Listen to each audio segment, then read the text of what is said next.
Good morning, and thank you for joining us for our webinar today. This month, we are pleased to have our own Dora Taggart. She has been a part of Microbial Insights since 2001, and as president, she has become a global ambassador for molecular biological tools while continuing to propel Microbial Insights to remain on the cutting edge of science. Today, she'll be speaking about monitoring of electrical resistance heating with enhanced bioremediation. Please note that this webinar is being recorded and will be available on the resource section of the Microbial Insights website within the next week. A link will also be emailed to everyone who has registered for the webinar. At the end of this morning's webinar, there'll be a question and answer period. So please feel free to type your questions throughout the presentation into the GoToWebinar software, and Dora will answer them at the end. You can also email any additional questions to info@microbe.com. So without further ado, I'll turn it over to Dora.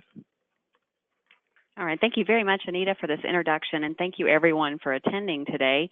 I'm really excited to talk to you and to do this talk because we've had a lot of questions and interest in this, and we're going to be talking today about molecular tools and how they can be very useful for us when we're looking at electrical resistance heating with enhanced bioremediation.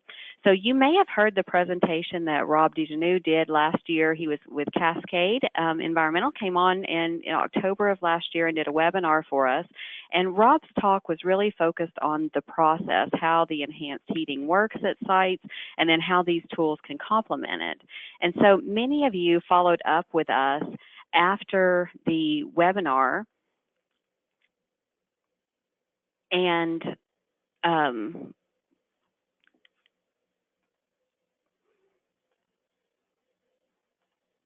sorry, having a little bit of a technical difficulty here. I'm making sure the slides are showing on the screen now. So many of you attended the webinar last year, and then you came to us with questions. You said, can you expand for us on how we can actually use these molecular tools to help us in the characterization at these sites? So that's really going to be the focus of the webinar today. We'll talk a little bit about thermal, but by no means am I an expert at all in this. So I'm just going to be focusing more on the molecular tools and how we can use them in our site assessment, talk to you about sampling strategies, kind of the best way to be more effective in what we're doing with these tools. Now, if you missed that webinar that Rob did and you'd like to hear that webinar, it was an excellent overview of these technologies, you can go to the resource section of the Microbial Insights website and watch the recording of that. And then I'm delighted to tell you that Rob is actually online with us today, and he will be present during the Q&A session. So if you have questions about the thermal portion and I can't answer them, we have an expert here on hand that'll be able to help us with that. So let's get started with the presentation. When we talk about heating, there are really three main types that we might think of. Thermal conduction heating is a method where we use circuits of electrically powered heaters to help us generate heat through thermal conduction from the heater to the subsurface. With this method, we can easily control the temperature across the site because we've seen that there are minimal differences in thermal conductivity of soil. Based on the experience that practitioners have in this, we found that it's around 4 times at the most. So this is a really useful application if we want to do some type of low temperature heating, like a heat enhanced biodegradation that we'll talk about a little bit today. And we can go up to very high temperature applications with this technology too, if we have interest in wanting to destroy contaminants. The main limitation with this method of heating is that we see the distribution is very uneven at first. The heat propagates away from the heaters rather than being generated in situ. And there are other technologies that we're going to talk about that we can use that have greater precision if we really want to target on a specific temperature and get that delivered throughout the subsurface. We'll talk about that more in just a moment. The second heating method that we might think about is one with steam enhanced extraction, where steam is injected through screened wells at the site. Now, this one is limited to one temperature of 100 degrees Celsius, and it typically works best at permeable sites with significant groundwater flow rates. It also works really well with highly transmissive intervals. Then the third type of heating is what the majority of our presentation today is going to be on. It's on electrical resistance heating. This method passes current between electrodes that are placed in the subsurface. The temperatures here can vary between 20 and 100 degrees as the electrical resistance of the soil generates heat. This method can be used at most any site that has low to moderate groundwater flow rates of less than a foot per day. And with this method, it works much easier, so that I was mentioning earlier, we can really dial into some precise target temperatures that we want to achieve. So this is a great tool that we can use also if we have volatile or moderately volatile contaminants that are of interest for us at the site.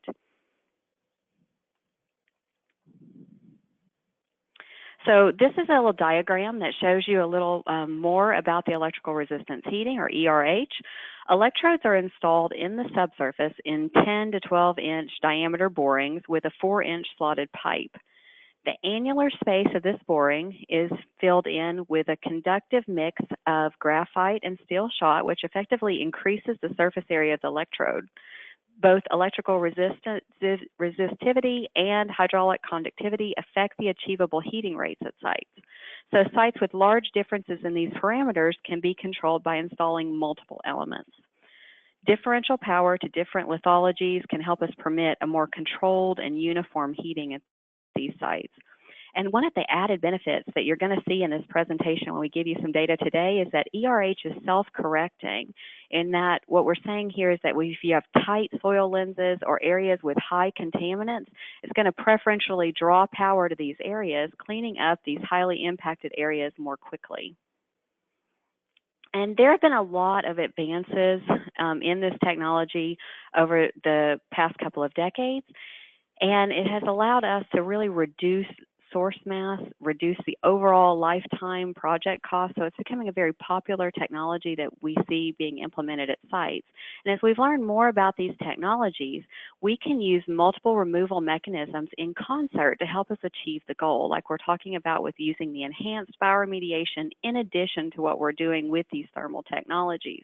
So using these technologies in conjunction, we can get a lot of bang for our buck in what we do. And with the thermal, we get direct volatilization, steam stripping, enhanced evaporation of the contaminants with an increase in our dissolution and desorption rates. So we're making things more bioavailable for the microorganisms.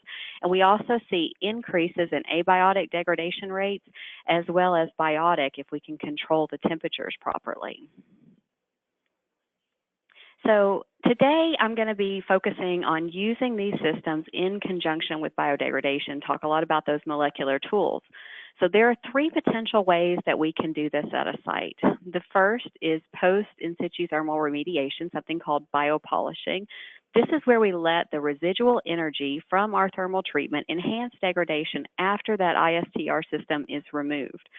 And it's been complete in what it's doing. This helps to biodegrade low concentrations of contaminant that remain post-thermal as the temperatures start to cool with our systems. The second approach is to use our ISTR system and set it to an optimal temperature for microbial degradation. Typically, this is going to be 30 to 35 degrees. This can help us to maximize degradation rates as well as increase free product extraction if that's present at our sites. And we can really use this technology very well in conjunction with things like biostimulation and bioaugmentation to get really efficient biodegradation rates at our site. And then finally, we can get kind of a halo effect that happens from our ISTR systems. The source is treated by ERH at 100 degrees. Then we get down gradient moderate heating in our site that can increase and enhance degradation rates in areas surrounding the source zone. So these combinations are very effective and can provide a well-defined treatment strategy. There's cost savings as the contaminant is efficiently removed and as it decreases, and then we're repurposing and reusing energy that's already in our subsurface, so it's sustainable and really efficient to use these technologies together. It causes little additional cost to stimulate or bioaugment after these strategies, and we can get really effective enhanced bioremediation cleanup as a polishing mechanism. So I want to go ahead and get into a site example really early in this presentation so we can look at some real-world data. This is a typical dry cleaning facility that was in operation for over 67 years. Now, the site that we're talking about today was impacted by PCE, TCE, and a petroleum-based Stoddard solvent, which we also saw some high molecular weight compounds and hydrocarbons that were present.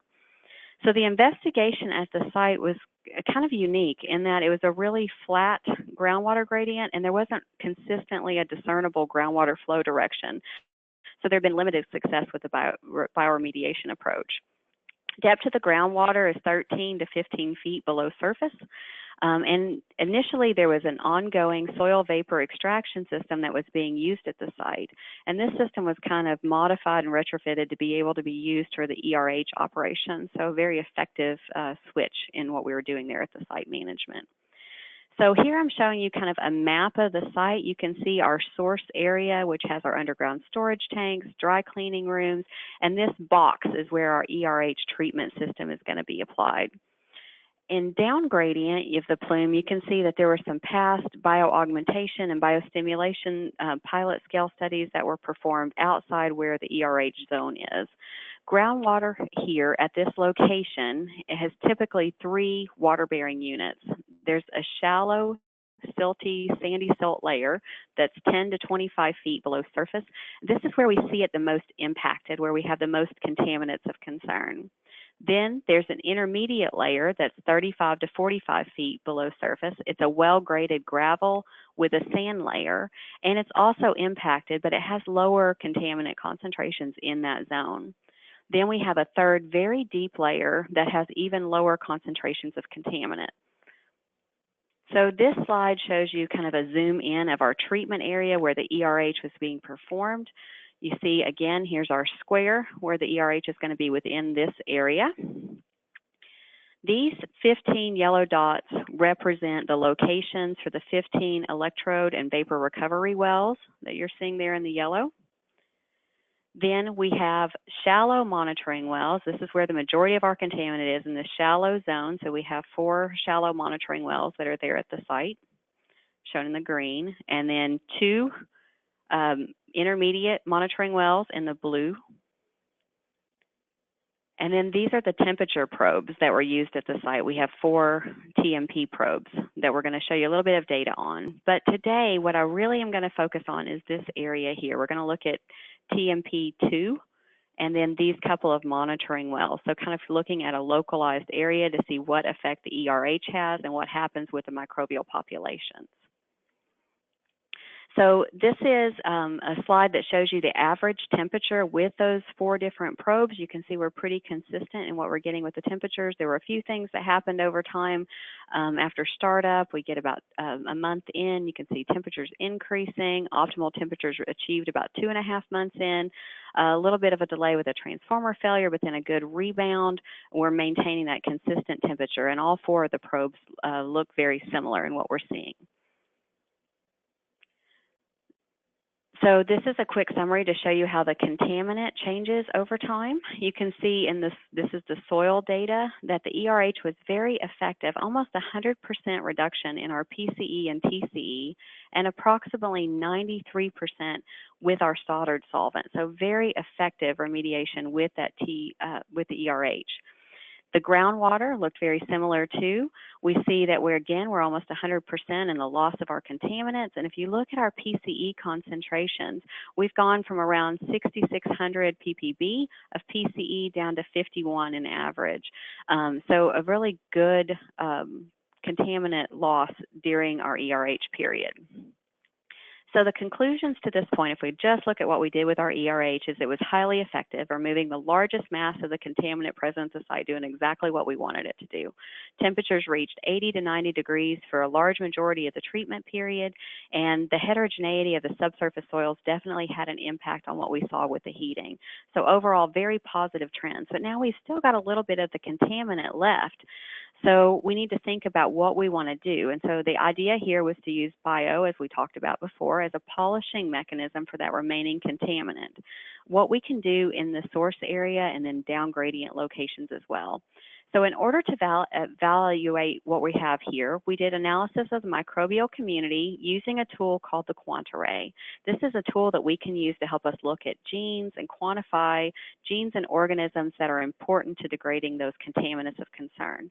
The analysis was performed at a baseline event, a month after the startup, when the temperatures are kind of starting to escalate, and then another round after the ERH system was shut down and temperatures were starting to decline. So I'm going to show you those 3 time points in our data today.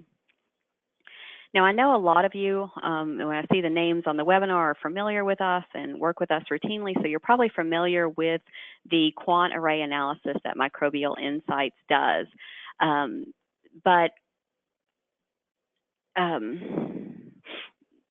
just in case there's anybody in the audience that isn't familiar with it, I want to make sure I quickly cover this. So this is a platform that Microbial Insights developed that gives us the advantage of doing quantitative PCR. So with quantitative PCR, we've been involved in a lot of government studies. We know that this is the most accurate way that we have available with molecular tools to be able to quantify different microorganisms or genes that we're interested in.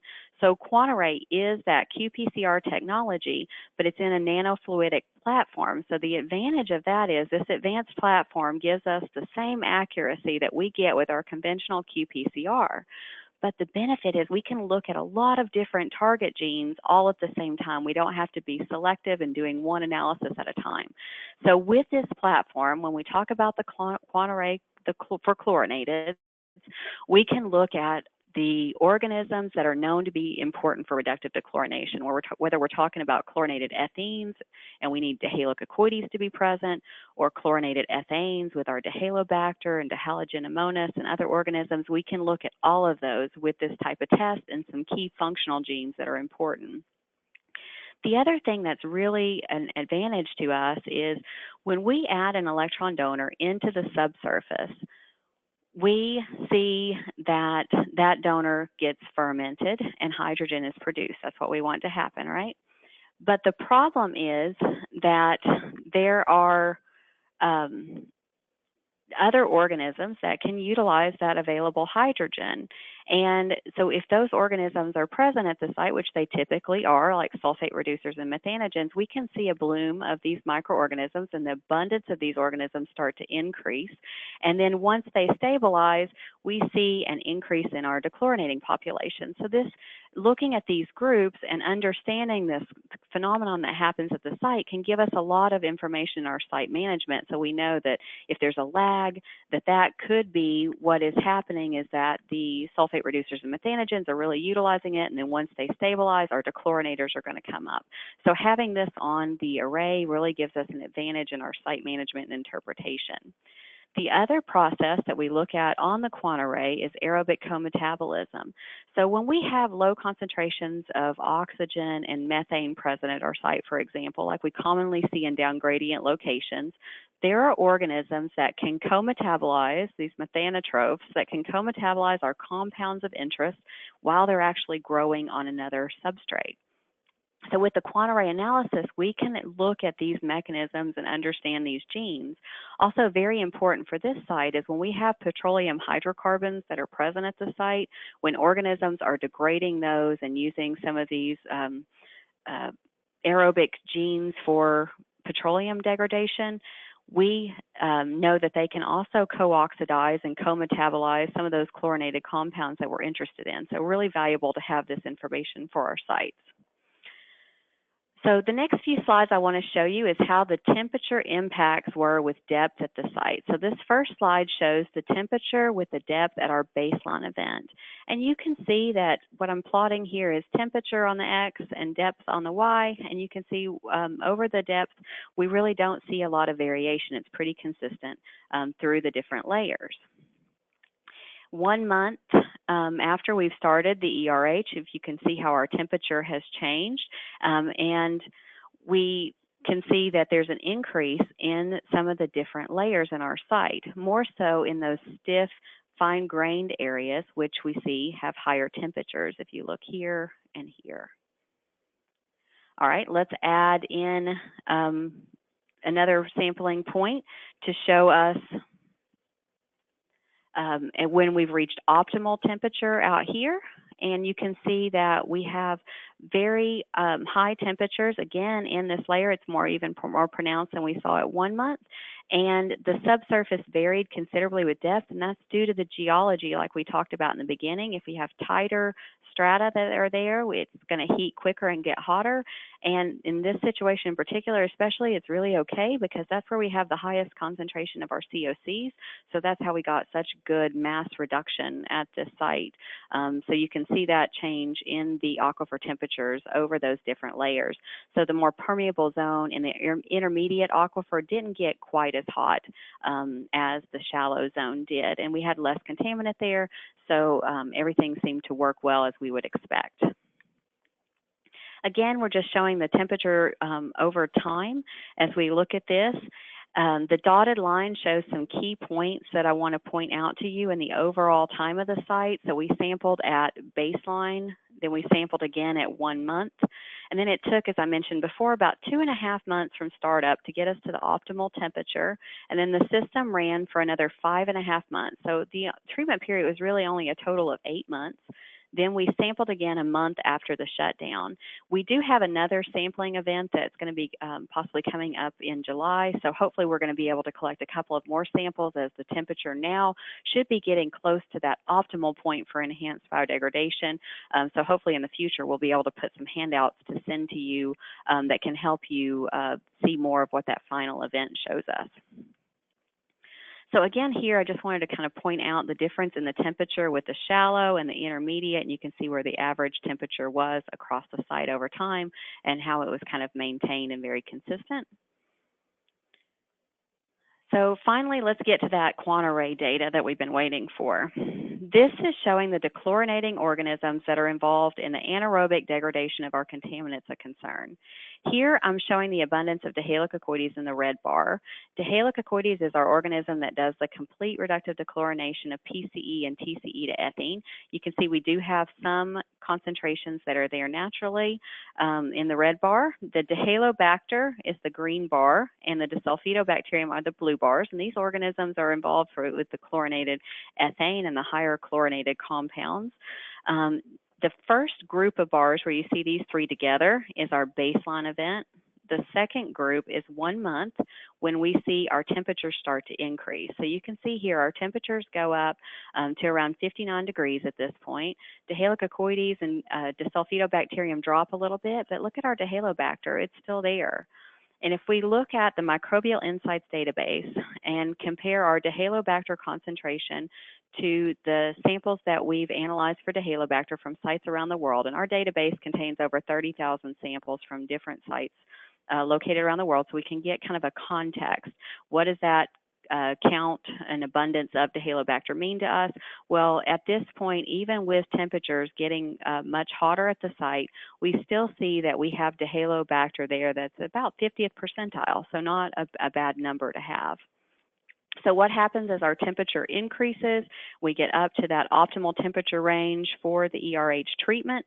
And then as we start to drop, we don't have any microbial data from this middle point, but we have the 1 month post. And look at our concentrations. Now that we're coming back down in temperature to 70 degrees, you can see from the quant-array data that the abundance of our dechlorinating organisms has really decreased. Most are just above the limit. So the high temperatures have had a negative effect on our microbial populations, but that's not unsuspected. We did expect to see this at the site, and typically what we'll hope to see in that next event, if it compares to past trend, is that the microbial populations, as the temperatures cool down to that optimal range, will start to be stimulated again, and we can also add some electron donor or bioaugment at this point and really do that biopolishing that we talked about. So if we look at that same shallow area, but here what I'm showing you is the total bacteria. So if we look at our quant-array data and we just look at what the total bacterial populations are, we can see that in the beginning we had around 10 to the 6 cells of total bacteria, and as we heated it, we stayed kind of around that mark. So we're in the 60 to 70th percentile compared to sites around the world from our database. And then post, as the temperature starts to drop, we've dropped about 2 orders of magnitude in concentration with our total bacteria, and so we're at the kind of lower abundance profile of what we would see for total bacteria at our sites. Let's look at the intermediate zone now. If we're looking at those same organisms for reductive dechlorination, we can see that this is the area where the temperatures didn't get quite as high. So we see the abundance of dechlorinating organisms in our baseline is a little less than 10 to the 4 cells. By 1 month, we see Dihalococoides is dropped to barely detectable. The other 2 dechlorinators have dropped about an order of magnitude, but they seem to maintain during this treatment period. So even at higher temperatures, we see that the concentration of these organisms changed some, but not a huge amount. So we went from about the 50th percentile of Dehalobacter in our database to the 35th percentile 1 month after the treatment. Again, I would expect to see in this same area that our next sampling event, we should hopefully have more of a rebound of these organisms as temperatures cool back down to more normal conditions for these microbes. With our total bacteria concentrations, we see that there's a little bit of a drop as the temperature starts to increase, but even with prolonged exposure to the higher temperatures, we really don't see any more change in our total bacterial population. So the organisms that acclimated and were able to survive during this period seem to maintain even throughout the treatment. So in that intermediate zone where temperatures reached around 50 to 60 degrees. So from the conclusions that we can draw from our microbiology, it really helped us to understand that although we hadn't added any additional electron donor to the source area, some of the halo-respiring bacteria were still able to withstand much higher temperatures than we would have thought, up to around 50 degrees. Due to time today, I didn't really have time to get into all the data from the QuantArray and show you. We also did some additional qPCR analysis looking at aerobic and anaerobic BTEX degraders for those Stoddard solvents that were present at the site. And if we looked at that data, we saw the same trend. They may have dropped a little bit, but there were still a large amount of organisms that were still present a month after the system was turned off. So this gives us an indication that using biopolishing or even adding some electron donor could stimulate these populations post this ERH treatment. We can also see that if there's enhanced biodegradation that's happening down gradient by looking at some of those monitoring wells, and another option that can be done at sites like this is this low temperature ERH where we're kind of maintaining around 30 to 35 degrees can really help us to stimulate biodegradation at our sites. So this is really interesting data, I think, and it's nice to see people doing this more with this type of treatment and doing kind of a treatment train with the polishing happening to the microorganisms at the end. But really what I want to encourage you, one of the biggest limitations that I see from the lab end is that we really need to think through our sampling plans up front and take into consideration things that are going to happen with this type of treatment technology so that we can do the best job. Because if we lose a point in time or we lose a sample location, it can make it much harder for us to interpret what's happening with those biological populations and kind of give us a little setback when we start our enhanced bio portion of the treatment strategy.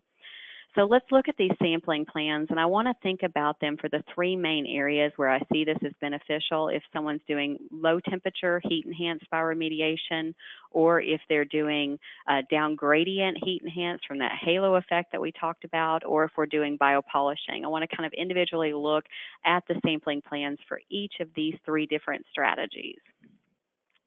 So this slide shows the recommended sampling locations if we're doing low temperature ERH with biopolishing. The goals within the ERH treatment zone are to cause heat-enhanced desorption and dissolution, to try to enhance our abiotic and biotic degradation rates, and stimulate those microorganisms to get some enhanced remediation.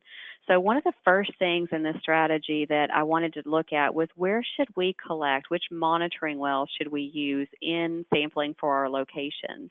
So this is, again, this low temperature. We want to probably look at a background well that hasn't been contaminated and isn't going to be likely impacted by our ERH treatment, so we can see how the microbes maintain and kind of use that as a control during our testing phase.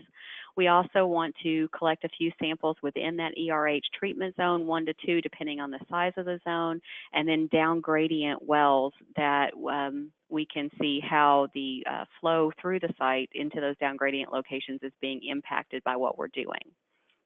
So if we pick those different locations, the background well that I mentioned is really important because we can compare our source area well and our down gradient well to the background. If we see higher degrader populations that are present in the contaminated area, it gives us an indication that the selective pressure of our contaminant has helped to stimulate microorganisms that are capable of degrading this contaminant of concern. For chlorinated sites, we can also get some information that can help us determine if bioaugmentation is needed. So this baseline or these background wells and sampling across the treatment zone and then into the down gradient are very important for us to understand the bioremediation strategy. Then once you've selected which wells that you're going to use, there are 3 main phases that I would recommend that you do sampling. We want to collect a baseline sample. Again, this is going to be for our comparison. Everything is going to go back to this baseline, so I can't encourage you enough to not miss this sampling point because it's something we can't go back and get once treatment has been started. What we want to know is, are degraders being maintained during this treatment? How much of a drop are we seeing? Are they completely gone? Are we getting a couple of orders of magnitude drop? What are we getting so we can set expectations? And then following the shutdown, I would recommend that you sample again so that we can see if the degraders are starting to respond after the system has been shut down, or in this case with the low temperature heating, we can make sure that those organisms are still surviving even with the lower temperatures as it goes back. And then through this, I can't emphasize enough that during all of these events, it's really important. I'm a fan of looking at the microbial data, but it helps a lot if we have the chemical and the geochemical data that we can put together so we can really understand what's happening at these locations. This makes the overall interpretation and helps us to generate actionable data. That's really our goal from anything that we do in site management. We want data that we can take action on. We can make better decisions if we have this full package of data. And I'm going to end today talking a little bit about some of the geochemical parameters that I would recommend. Okay, so the second time that we might use enhanced bio would be if we are treating our source area with a higher temperature, and then we want to do some down gradient bioremediation with that halo effect we want to quickly reduce contaminant mass in our ERH zone, and understanding that biodegradation is going to be limited when the temperatures are higher, but hopefully we can transition to biopolishing after the system is shut down, and then monitoring those down gradient locations again so we can get that halo effect to see if we have some heat enhanced stimulation for the microbial activity in that area surrounding the ERH zone. So again, emphasizing, please be sure to collect all 3 lines of evidence so we can evaluate trends and get that actionable data that we want from the site. So the sampling locations would be similar.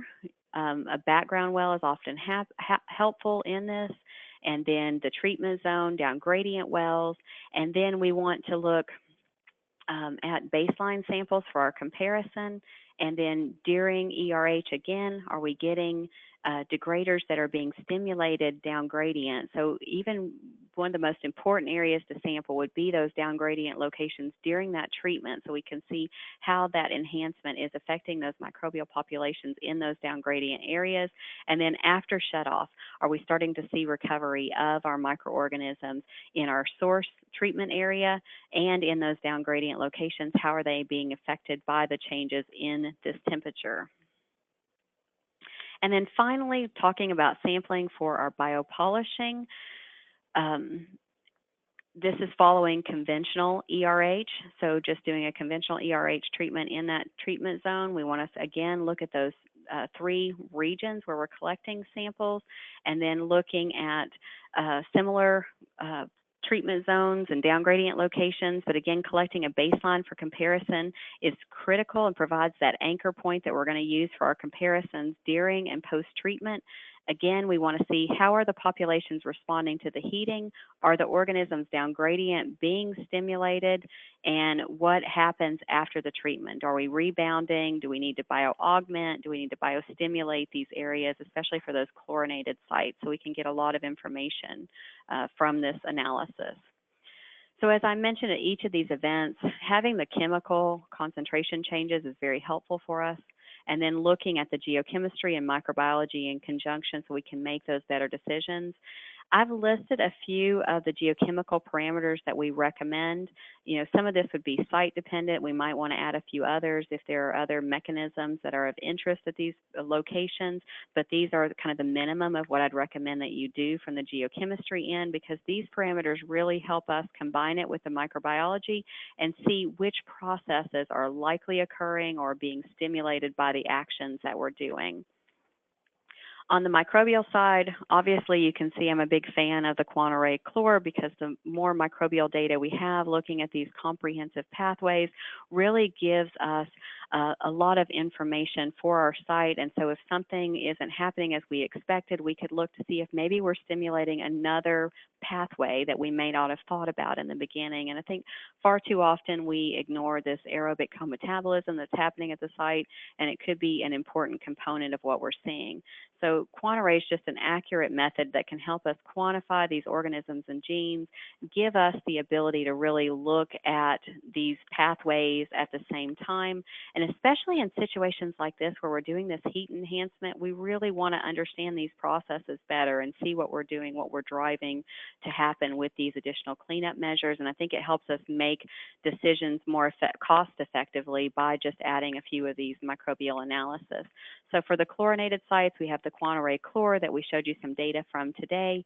For the petroleum side, if we're doing this, we have a lot of different genes and pathways that have been identified and understood for BTEX, MTBE, PAHs, whatever the hydrocarbon may be that's present there. The quant-array gives us the advantage of looking at all of those pathways, because Mother Nature's kind of created a lot of redundancy in multiple pathways that can achieve a common goal in degradation at a site. And so if we can look at all of those aerobic pathways or all of those anaerobic mechanisms that we know, we can really start to provide some valuable context and interpretation to our site. Before I close today, I just wanted to make sure to mention that we have to really think through our sampling plan on the front end, and that's probably the biggest limitation I've seen in sites where we've worked with people doing thermal. We have to make sure that we think through how we're going to get good data throughout that project, because with these treatment strategies, there can be times that the monitoring wells are destroyed or replaced during the process. And this can definitely impact our comparison. And this is all about trending the data, comparing it to baseline, comparing it to background to really make valuable interpretation. So we have to plan up front as well as we can to cover any of these scenarios that might happen. We also have to think about the impact of the elevated groundwater temperatures on our well construction material, as well as how we collect the samples. And I'm borrowing this picture from one of our clients. He sent this to me, Glenn Wyatt with Tetra Tech. Thank you very much for sharing this picture. This is a really creative way for sample collection, where he was using a wort chiller that I'm showing a picture of here, a very inexpensive tool that can be used to help cool the groundwater as it's being collected. So as you're collecting your chemistry and geochemistry or your microbiology, this is a way that you can deal with collecting some of the samples. And I thought it was a really innovative way to be able to do this in case you have concerns with that. And then finally, in our sampling considerations, we have to think about the temperature variations. I showed very effectively we had some really distinct differences between our shallow and our intermediate zone. So really think about your well placement, that you're getting discrete depth sampling that is happening, so that we can truly characterize and understand those different zones in our aquifer. And I think if you work with groups like Cascade, they can help you to think about where those might be based upon the geology and hydrogeology of your site, so that you can plan in advance for this. So in summary, I'm really excited by the data that we see from the thermal treatment technologies that are available. It's a great tool to get contaminant mass reduction, but I hope you remember the biodegradation part. I think that's something that we've missed in the past, and it can be a great polishing mechanism and a valuable tool in conjunction, and should be a component of all the different strategies that we talked about today. And just be sure to include some performance monitoring. You don't have to sample at every point, kind of like I showed today, gives you some minimal sampling strategies. It doesn't have to be a lot of added cost to the program, but it can give you that biopolishing, that enhanced biodegradation, that good cleanup for a pretty minimal investment to understand all of this. So I'm tried to keep this kind of short to the point so we could leave some time for you to ask questions, because I know many of you had contacted us about this. I want to thank you for taking time. I know you're busy, and I appreciate you listening to me. I also want to thank Cascade for their support in this project. It was nice to have a project where you could actually go in and do the microbial testing and get to kind of help select some of the wells and work on this up front. And I appreciate that Rob is here to help answer the questions. So if you have questions for us, go ahead and go into your GoToWebinar software, and Rob and I will be happy to answer them for you. Before we do that, as you're typing in your questions, on this slide, I have listed some of the knowledgeable project managers that we have here at Microbial Insights. Kate Clark, Sam Rosalina, and Casey Brown are three of the people that you can contact. You can also always email info@microbe.com if you have additional questions. And then I've put Rob's email address in case you have questions for Cascade about some of the thermal technologies that they have available. And then I listed both of our websites, because Cascade's website has some great descriptions about the technologies and the different treatment strategies with thermal, and can give you some background information on that. And also you can go to the Microbial Insights website. This will give you information on, you can look at your contaminant and your organisms and pathways that are involved with that contaminant, and kind of get some information that might help you for your proposals or selection of what you're thinking moving forward. And I think both of our companies are happy to talk to you at any point and give you direction. Really makes it better for all of us if we think this through and kind of scope this out on the front end. So I'm going to go ahead and get to your questions and see if we can answer some of these for you. So there's a comment that came in, and it says the best part of this is that the self-correcting ERH focused on a very dense silt layer that existed near the groundwater interface. And I think that is one of the big advantages with ERH technology, is you get that focused to that dense layer where typically a lot of your contaminant is. So it's really an interesting treatment technology, and really you get some added side benefit from that with that self-correcting part of the ERH. Is there anything that you want to add on to that, Rob?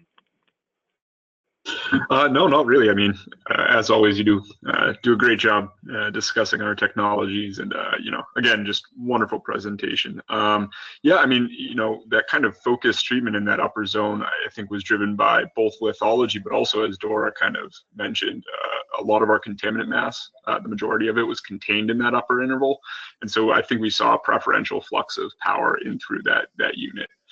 Again, it's kind of a unique in its self-correcting nature, and it can be very advantageous on certain sites where you have, maybe not an even distribution of contaminant mass. So you're obviously focused more on trying to treat those higher impacted areas than others. Yeah. This next question, I think, Rob, will be one that you can better answer than me with the variety of sites that you've seen, because I assume that there's going to be some variation site dependent on this. But at the highest temperatures, how far away do you think that groundwater temperatures would be affected? This site, I think in particular, they're worried about because they have some private drinking water wells that are in the vicinity. Yeah, I mean, that's always dependent on site conditions. If you have a high transmissivity interval, with a high groundwater flux, typically during thermal treatment, we're going to try to maintain hydraulic control as much as possible. We don't want that kind of leaving the treatment area. So, on sites with high groundwater flow, we're going to incorporate like a groundwater pumping strategy to, again, kind of maintain hydraulic control, during ERH and TCH as well. we're a net remover of water, so we're removing more water through steam generation. Then in ERH, you use a degree of saturation water that's re-injected into the subsurface to maintain a soil moisture content. But again, during thermal, our typical operating strategy is to maintain a hydraulic control so that we're not fluxing hot water off the site. And that's implemented at the majority of our sites, unless for some reason there would be a specific advantage to do otherwise. A lot of the post ERH or post ISTR strategies that involve allowing that warm water plume to basically move from that source area down gradient to try to get some of that kind of biodegradation and that diffuse kind of dissolved phase plume that's outside of the treatment area. That would be post source removal. So your groundwater concentrations and the concentrations of COCs that you're actually fluxing downstream would be lower in theory than the residual plume that's out there. But yeah, so again, it's a site specific and kind of site characteristic specific kind of question. It all depends on, I guess, the nature of the project. Some of the site considerations, such as if you have, drinking wells down gradient of it, and then overall site characteristics, lithology, groundwater flow, that type of thing. But it can be controlled if you guys know in advance some of that information, right? Absolutely. In the majority of our sites, we do maintain hydraulic control. So we'll put in engineering considerations and design considerations in place to make sure that we're maintaining that hydraulic control. Great. Thank you very much, Rob. So the next question is, do we have any data that shows how the dechlorinating populations, other than that 1 month after the ERH? And we don't yet. We're so close on when this happened. We just, in July or August should be when the temperatures at the site are kind of around that 30 to 35 degree mark where we want to get stimulation of those microbial populations. So Rob and I were just talking before this call that's something we definitely like to do, is if we can get that ability, would be to go back and select a couple of those locations so we can see how those degraders. I suspect we're going to see a rebound with them, is what we've seen at other sites, and I think this one they've done a good job in monitoring and what they've done. So I think that they're going to have that rebound effect with the degrader populations. And one thing that we didn't talk about very much in the webinar is they have injected some of the Regenesis 3-DME and the BDI at the site around the source area, and so we don't have the monitoring where we can see how that happened. They were really careful in how they did these injections too, that they weren't too close to the heated area, and they waited until the shutdown and temperatures had decreased. So they were very smart in that. But if we can go out now that we've had a chance for those injections to be done and get some of the data, we should see some good response from our microbial population. So stay tuned. Hopefully we'll come out with some material for you guys on that. Okay, so the next question is the remediation of 1,4-dioxane. Will this method help to remediate this emerging contaminant? Rob, I think that may be one that you can you talk about some experience that your company's had with thermal for 1,4-D? Yeah, absolutely. Yeah, so 1,4-D has some interesting properties that definitely make it a little more recalcitrant than, let's say, your typical chlorinated compound. But there's several thermal projects now that we have under our belt, and several of the thermal vendors in the marketplace right now have a growing data set where we've fairly effectively been able to treat 1,4-dioxane. It's not a question of can we treat it; it's a question of time and energy. So just the physiochemical properties of 1,4-D require longer treatment times. So we might extend operations by a month or two or so. And really what it is it's a kind of a pore volume exchange. So it's a boil off of water that we're looking at when we're looking at removal of 1,4-D. But yeah, thermal has been very effective. We've, historically in the past, because it is still just an emerging contaminant, there was never really cleanups driven towards the reduction of 1,4-D, but rather it was kind of a co-located, commingled contaminant that we would go after, let's say PCE or TCE or any of your chlorinated species, and 1,4-D was kind of a secondary cleanup. It was it wasn't really the targeted contaminant species. But even on those sites, a lot of times we would see a 93, 95% reduction. I think the greatest that I've seen on a project so far was about a 99% reduction in dissolved phase contaminant species. So yeah, no, it's very effective, and there's also a lot of evidence of biodegradation following thermal of 1,4-D. So that's again something we're really interested in, and I'm sure going forward you'll start to see some more targeted strategies using a thermal component to kind of target 1,4-D. I know we have, I think, 2 upcoming projects that 1,4-D is a named COC, and that is one of our targeted contaminants for cleanup. So. All right, thank you. And can you talk a little bit about how cost effective it is to do the thermal compared to other methods? I mean, from my experience, it seems like it's pretty cost effective. You get a lot of bang for your buck with what you do in this treatment. Yeah. I mean, with thermal, I think the biggest things we have to remember are it is best applied to a source zone removal. So, trying to apply any of the thermal technologies to some large dissolved phase plume and expect that it's going to be cost effective is probably a misapplication of the technology. Where you have a distinct, well-defined, well-characterized source zone with a high mass. So we're talking sorbed to the soil matrix, not necessarily dissolved phase. So not necessarily a groundwater plume, but actual mass being held within the subsurface. You can very effectively target and custom engineer a thermal treatment to cut that source zone out and effectively, cut the source for further degradation of groundwater. And then, a lot of times it's, kind of getting back to what we're talking about with these combined remedies. You can then piggyback and find synergies between the thermal component and other technologies to then treat that kind of more diffuse dissolved phase plume.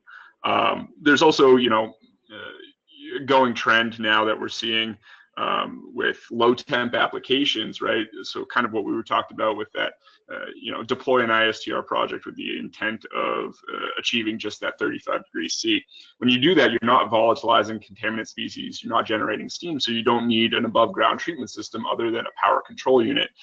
You can put electrode or TCH heater well spacing at 20, 25, maybe even 30 feet, depending on subsurface conditions. So you're reducing effectively the number of electrodes and cost of drilling by half.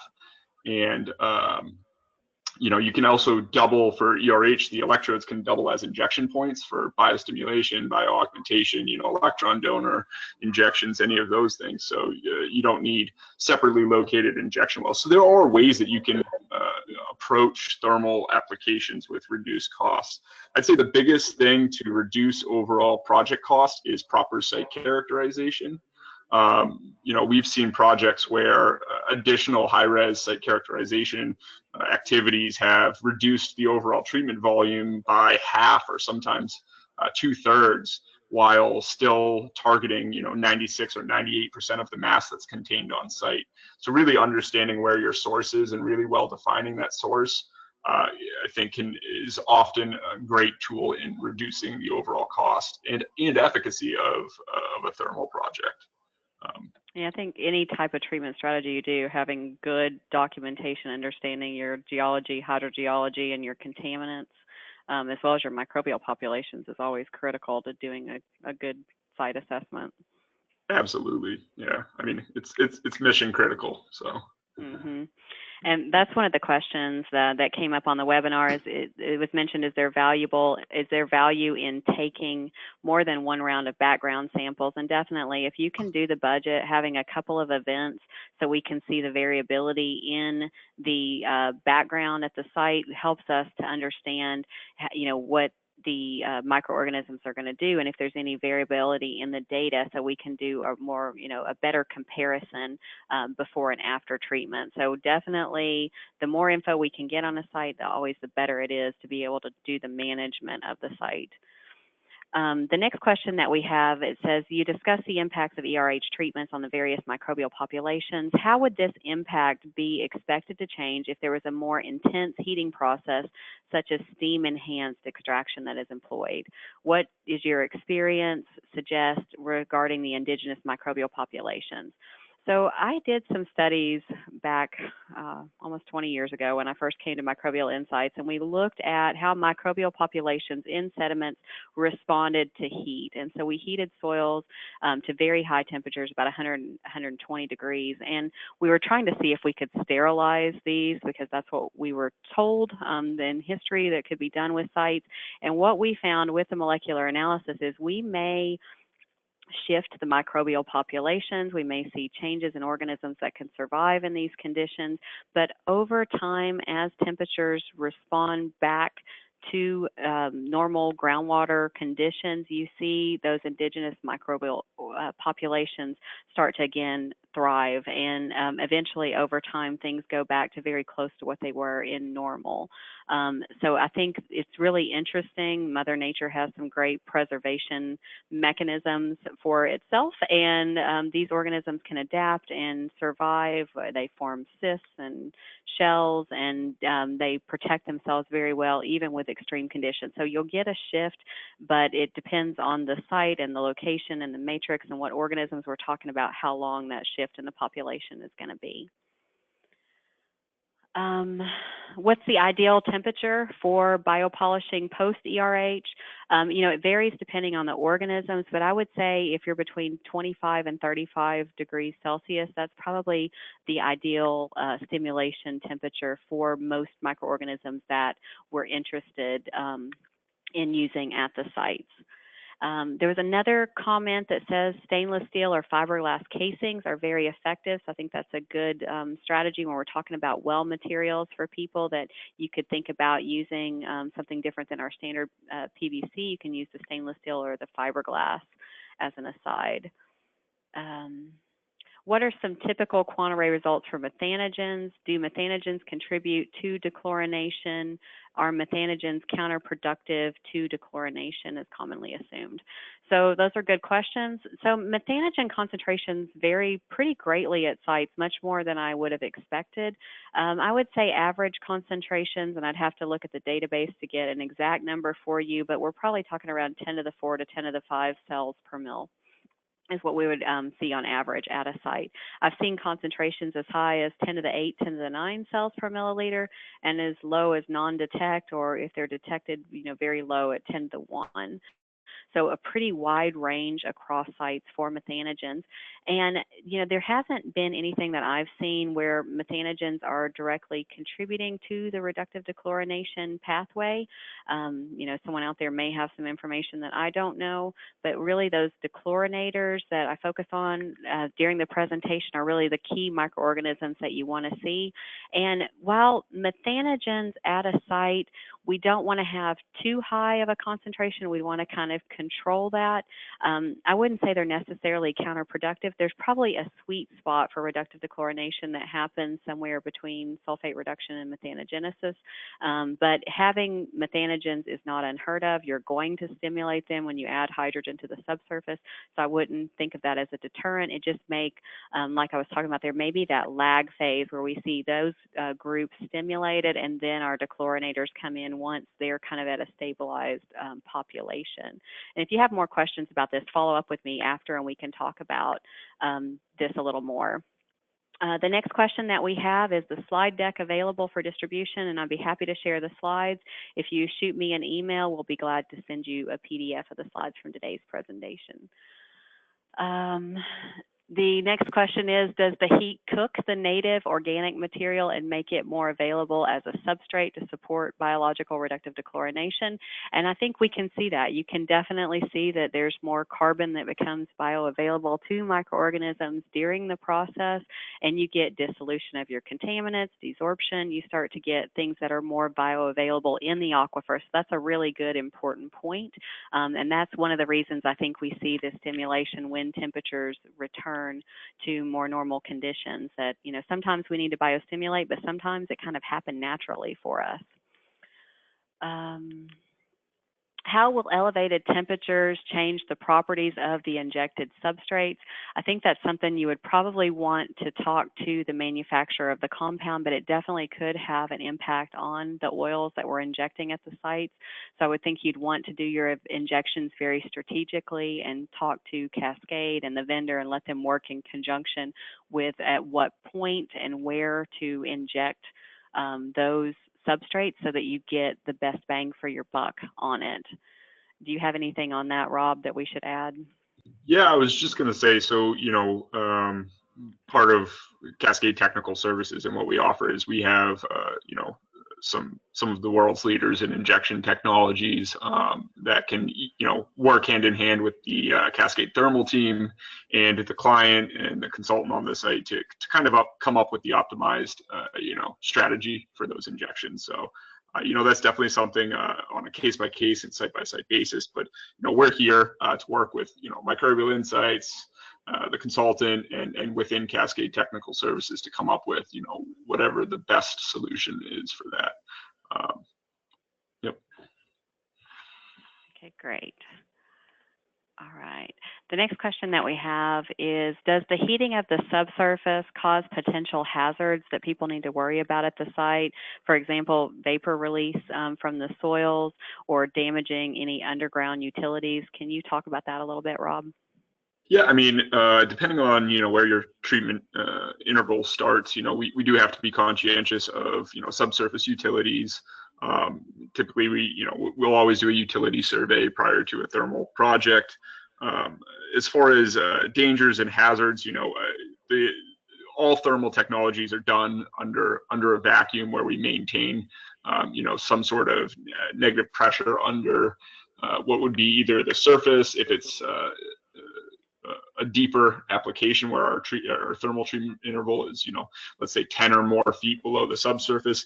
If it's shallower treatment, we typically will recommend installing an insulating plenum on the top. And again, we put pressure monitoring devices all throughout our treatment area just to make sure that we're maintaining, a degree of vacuum and that there's no potential for fugitive emissions. We have a bunch of, shutdowns and system interlocks that allow us to ensure that if power does stop to the side or something, typically we'll have a backup generator and our vapor extraction system continues to run even though power has been shut off. And anytime we shut power down to a system, we continue to run our vapor extraction system again just to make sure that there's no fugitive emissions. So we have engineering controls in place to make sure that we mitigate any of that. Yeah. Okay. The next question that we have is the reason for the cooling the water being sampled because of concerns with handling or bottle breakage, and that's exactly the reasons is, for safety measures or if you're putting them into plastic or glass bottles. I thought that wort chiller was really a creative way to be able to handle samples. Can ERH be used for sites with both free product and dissolved contamination? And I think from my experience, yes, but Rob, is there anything you want to elaborate on with that? Yeah, absolutely. Yeah, we're really best applied to, sites where we have free product and high concentrations, high mass. Typically we'll combine, the technologies with multi-phase extraction. So, targeting DNAPL and LNAPL. So, for instance, electrodes we co-locate often on sites where we think we have LNAPL or might convert DNAPL to LNAPL, both, bottom inlet pumping to target the DNAPL, and then maybe slurper tubes that are tied into the vapor extraction system to pull LNAPL or free product off the surface of the groundwater. Yeah, so we can combine, depending on what's present at the site, we can combine different extraction techniques with the thermal. Another thing to remember too is as we treat, we're reducing the viscosity and increasing the flowability of a lot of that NAPL and free product, so it makes it a lot easier to extract from the subsurface as we get to those temperatures. Again, kind of like a thermally enhanced free product extraction is often a large component of our projects and our sites. So. Okay. Thank you. And so the next question we have is, can Quantaray Petro be used on soil samples? And the answer is yes, we can do any of the molecular testing on either a soil or a groundwater sample. And I didn't mention it today, you can also use a tool called a biotrap sampler. That's a powder activated carbon and Nomex that you can put down in sampling locations to get biofilm formation so you can see how the microorganisms colonize and grow. There's more information on that on our website, or you can shoot me an email and we can send you some more information on that. But the answer is absolutely yes. We routinely do a lot of groundwater and soil samples for all of these techniques. So Rob, this is one for you. For the ERH source zone, can you do treatment if it's primarily clay, or do you have to have some airspace that's necessary? We love clay, so our technologies are, especially so not steam enhanced extraction, but TCH and ERH are both very, very well applied to clays. In fact, that's where I think our technologies thrive, and often offer a solution that other in situ remediation technologies kind of have shortcomings with, which are, the tighter the lithology, often the better. Yeah, and again, a lot of times we see a lot of contaminant mass sorbed into that really tight, clays, plasticky clays, silty clays, and again, really that's a sweet spot for our technologies and an area where we really like to see. Yeah, the tighter the lithology, really the better. Okay. The next question we have is, how does thermal heating impact the geotechnical characteristics of the subsurface for things like soils or bedrocks? Are you worried at all about expansion? In this question, I think he's worried about some existing structures and trying to do this beneath the structure. Yeah, no, we really don't have any evidence of that occurring on our thermal sites. When there is concern, often we'll do a survey prior to, during, and after to make sure that there aren't any, settling issues, expansion issues, anything like that. But yeah, there's really no evidence to support that. Again, we're not especially for these 100° C applications, we're not drying out the site. We're not, it's not really changing the properties. We're maintaining kind of control over it. But yeah, if there are concerns about, if it's underneath a building, which often we apply these technologies, I would do a foundational survey prior to, during, and after, just to ensure that there's no issues with it. But okay, great. The next question is talking about the microbial rebound that I was mentioning. What time frame and what concentrations do we think they're going to bounce back to? So as far as the time frame, I think we start to see responses in the microbial populations when the cooling is down to about 35 degrees. So at that point, that's when I would start sampling your microbial populations again, so that you can watch those. And so I would say between 25 and 35, you see enhanced populations there at the site. And then the concentrations will typically over time return to baseline, and then sometimes even better than what you had baseline conditions, because like we were mentioning with the dissolution of contaminants and with the kind of release of some of the carbon and nutrients in the environment, you can get a good stimulation of your microbial populations that happens naturally with this treatment. So you can see, an order or more increase in your microbial populations post this treatment, even before you do biostimulation and bioaugmentation at some locations. At some locations, we'll need to add some type of electron donor because there wasn't enough natural material that's there. So it kind of is site dependent, but I would see in general, we see a couple orders of magnitude rebound, and the time frame depends on the cooling at the site. Once you've reached 35 and below is typically when you're going to see that. Okay, so this question is for you, Rob. It says, can you summarize the subsurface environments that are treated with the 3 different technologies, when you would choose TCH versus steam versus ERH? Yeah, absolutely. Yeah, and shameless marketing plug. The webinar that I gave for Dora and the Microbial Insights team earlier in the fall. The first, I'd say 20 or so minutes of that presentation really deal with just that question. So I do refer you to that. But real quick kind of overview. TCH has the added benefit of doing high temp applications, but if we're talking 100° C applications, ERH and TCH have pretty similar sweet spots. TCH definitely, I think, becomes a little more cost effective as you have deeper applications. One difference between ERH and TCH is that ERH has to be installed in larger diameter borings. That's just to be able to increase the overall surface area that we're fluxing electrical power through, whereas TCH heater cans can be installed in like 3-inch diameter, 3-4-inch diameter steel pipes. So overall drilling costs, let's say if you're going to 100, 150 feet, I think TCH kind of shifts to the more cost-effective technology. And a lot of times between ERH and TCH, it's not necessarily, for most kind of general applications, it's not necessarily a question of which one is more technically superior, but at what point in time does one become more cost-effective than the other. Another consideration for kind of the ERH to TCH differentiation is ERH is a little more advantageous in entirely saturated zones, since ERH really likes moisture content of soils to kind of propagate that, to hold that current through between the electrodes. Fully saturated zone treatment areas is kind of advantageous for ERH, whereas TCH, I'd say, has a slight technical advantage in entirely vadose zone applications. As far as steam enhanced extraction, so steam really has very specific site conditions that it can be applied to. You need, high hydraulic conductivity soil, so sands and sandy gravels, gravel intervals, somewhere where you can actually propagate steam throughout the formation. If you try injecting steam into a clay formation, obviously you're not going to get very good, ROI, and you basically can't really apply it to it. Steam also is, ERH and TCH, if you have groundwater flow rates of really over a foot per day, we can start to do some put some engineering controls in place, such as groundwater pumping, and try to, or a barrier wall or something to, prevent cold water from influxing through our treatment interval.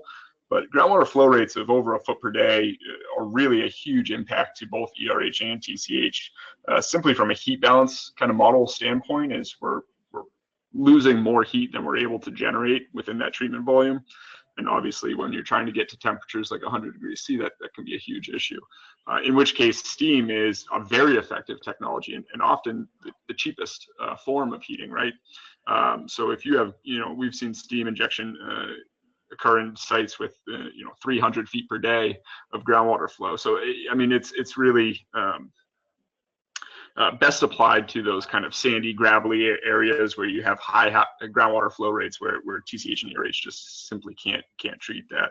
And again, this gets back to kind of combined ISTR remedies too, where often a steam injection component coupled with an ERH or TCH treatment is your most effective approach to a site. So let's say you have tight lithology, tight clays with high contaminant mass above and below, and kind of confining a gravel interval where you see high groundwater flow rate. You can use ERH or TCH to treat those clay intervals very effectively and get those to temperature, and then use a steam injection, steam enhanced extraction component to basically target that 100 degree C range in that high transmissivity interval. I hope that answered the question.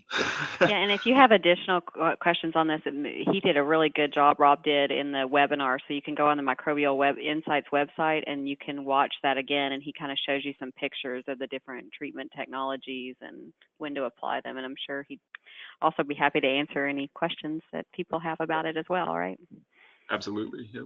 Okay, the next question that we have is, for biopolishing, would we recommend proceeding with sampling at different declining temperatures, given that no microbial assessment had been performed in the prior to heating? Yes, I definitely would recommend. You want to see if those organisms are going to continue to escalate post the biopolishing, or if they're going to get kind of stationary at some point. That would give you an indication of what other site management tools that you would need to implement, whether you need to do a biostimulation or a bioaugmentation at that point. The next question that we have is there a preferred sampling method for the quantarray? And there really isn't. It's depending on the question that you're trying to answer at the site. I would say the large majority of samples that we receive are groundwater samples, so we can put a lot of context to the data that we get from groundwater. We also have a good amount of data for soil and for the biotrap, so it's really what you have available at your site. But I would say the largest majority of what we see are groundwater samples that are received. And then the last question we're going to have, and we'll let you all go today. Thank you for bearing with us to the end of this. With what workaround can we have if the site doesn't have an upgradient background well? I would just say the workaround for that would be, and if we don't have the point, we just don't have it, and we'll have to make sure that you plan your sampling strategy so you've got a couple of events, and definitely have that baseline event so we can see what's there prior to the treatment in our source area compared to down gradient locations, and then we can start to trend from there. If we can get a background sample, it's great. If not, we can make do with what we can get from the site, so it's not a showstopper for it. So if you have further questions, feel free to email either Rob or myself. We're both happy to talk to you about it, or you can send an email to info@microbe.com. We will be putting a recording of this webinar on the Microbial Insights website within the next week. So if you have questions, you can listen to this webinar again. I thank you so much for your time today. We know it's valuable. We want to be a good resource for you in all things microbial. So if there are questions that you have about other processes or technologies, feel free to contact us at any point. And thank you so much, Rob, for being here today to help me with those questions. I definitely would not have been able to answer them with the skills that you did. So I appreciate you being on the call. Thanks again, Nora. All right. Thank you, everyone. Have a wonderful day, and we hope you'll join us next month. Our Sam Rosalina here with Microbial Insights is going to be talking about CSIA and how you can do data collection and better interpretation, what QA/QC is needed, really walk you through that really interesting and informative tool and talk about how we can use that a little more effectively. So we hope you'll join us next month on our webinar. And again, we appreciate your time. Have a wonderful day.